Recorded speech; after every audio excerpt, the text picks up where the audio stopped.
হরে Krishna. 15ই March 2026 সাল রবিবার, চৈত্র মাসে কৃষ্ণপক্ষিয়া পবিত্র পাপমোচনী একাদশী ব্রত। আর সেই দিনে ভুল করেও নিষিদ্ধ এই কয়েকটি খাবার কেউ মুখেও তুলবেন না। এবং একাদশী দিনে এমন কয়েকটি নিষিদ্ধ কাজ বা কর্ম রয়েছে যেগুলি কোনোভাবেই কারোর করা উচিত নয়। তা না হলে শ্রীহরি রুষ্ট হন, জীবনে জটিল সমস্যায় পড়তে হয়।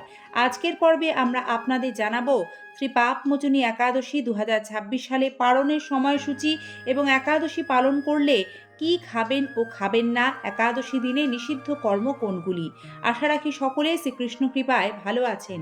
সিংহরায় ডোরবেলে সনাতনী বার্তার আজকের এ পর্বে সকল দর্শক বন্ধুকে স্বাগত জানিয়ে সরাসরি মূল আলোচনায় আমরা প্রবেশ করছি। দর্শক বন্ধুরা, আমরা অনেকেই একাদশী ব্রত পালন করি, কিন্তু কিভাবে সঠিক নিয়মে একাদশী ব্রত পালন করে ব্রতের পূর্ণ ফল পাওয়া যায় সেই নিয়ে এখনও অনেকের মনে অনিশ্চয়তা আছে।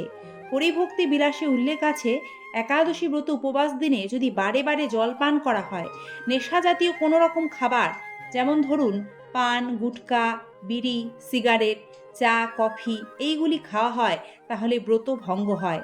কারণ একাদশী ব্রতের মূল উদ্দেশ্য আত্মসংযম, নিয়ন্ত্রণ। একাদশীর দিন দিবাভাগে ঘুমানো, মৈথুন কর্মে যুক্ত থাকলেও ব্রত দূষিত হয়, ব্রত উপবাস করার ফল নষ্ট হয়ে যায়। তাই একাদশীর দিন কোনোভাবেই স্ত্রীসঙ্গ সহবাস করা যাবে না। একাদশী তিথিতে অনুকল্প প্রসাদ পেয়ে উপবাস করাই শ্রেয়, তবে উদরপূর্তি করে প্রসাদ পাওয়া কখনোই উচিত নয়। একাদশী তিথিতে ক্ষৌরকর্ম অর্থাৎ নখ, চুল, দাড়ি কাটা সম্পূর্ণরূপে নিষিদ্ধ।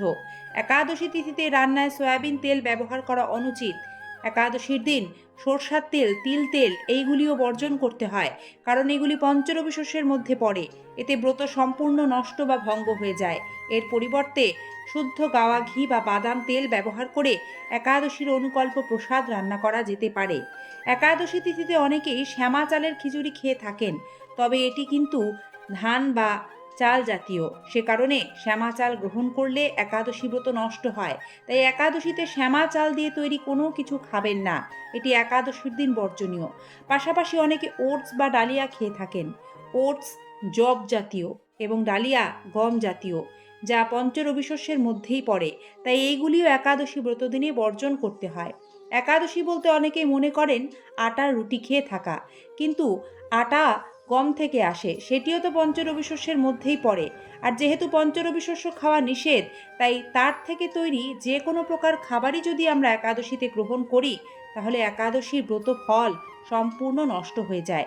তাই এইগুলি একাদশীর দিন বর্জন করতে হবে। বিস্কুট, বেকারির রুটি, সুজি এইগুলোও একাদশীর দিন খাওয়া যায় না। গাজর, শিম, বরবটি, বেগুন, মটরশুঁটি, করলা, কলার মোচা বা থোড় এগুলি একাদশী দিনে বর্জন করতে হয়।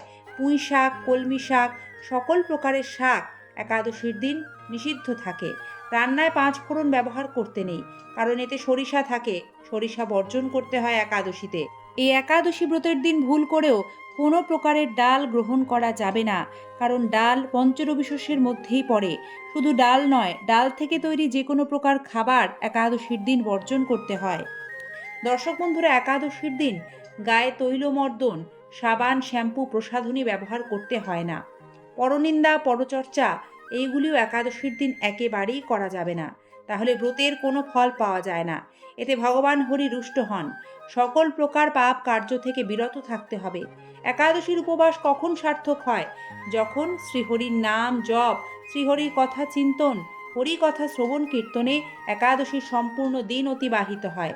এবং অবশ্যই একাদশী পালন করে শুচিসাত্ত্বিকভাবে সেই একাদশী ব্রত মাহাত্ম্য কথা পাঠ ও শ্রবণ করতে হবে।